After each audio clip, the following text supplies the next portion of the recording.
The air is thick with anticipation and uncertainty as Britons prepare to head to the polls on July 4th. Poll after poll points to a potential sweeping Labour Party victory, ushering in a new era under the leadership of Sir Keir Starmer and his shadow Chancellor Rachel Reeves. But it's not just the prospect of a political changing of the guard that has economists and investors on edge. It's the potential financial upheaval that could come with it.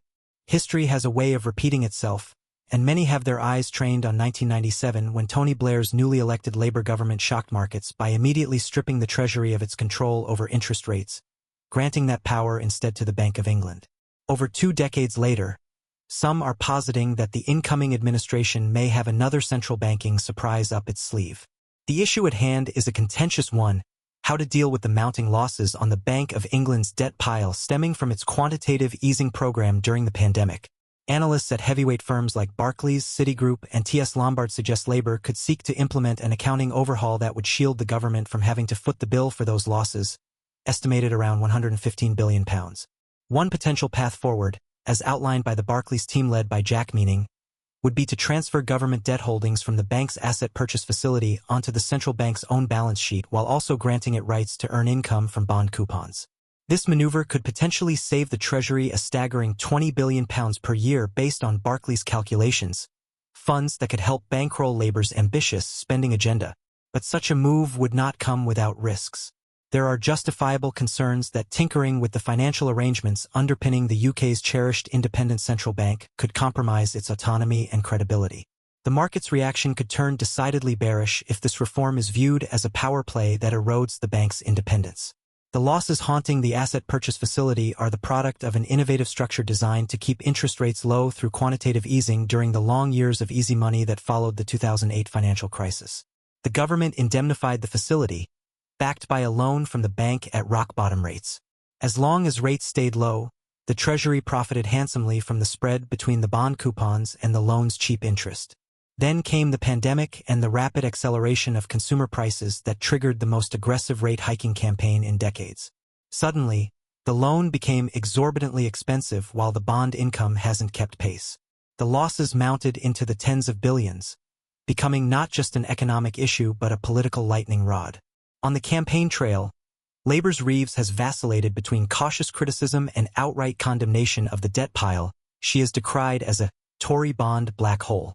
She rightfully warned back in 2012 that the overly clever financial engineering could ultimately cost the taxpayer more in the long term once the music stopped.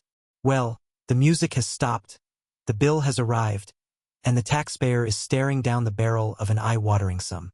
Reeves now faces a delicate balancing act. She cannot appear dismissive of the bank's independence, given its sacred status among the city's financiers. But she also cannot ignore the tantalizing potential upside of billions in fiscal breathing room through an adroit rearranging of the quantitative easing deck chairs. Some, like Christopher Granville of TS Lombard, envision a Labour government emulating Blair's morning after surprise, though they view the likelihood as low, at least in the first year.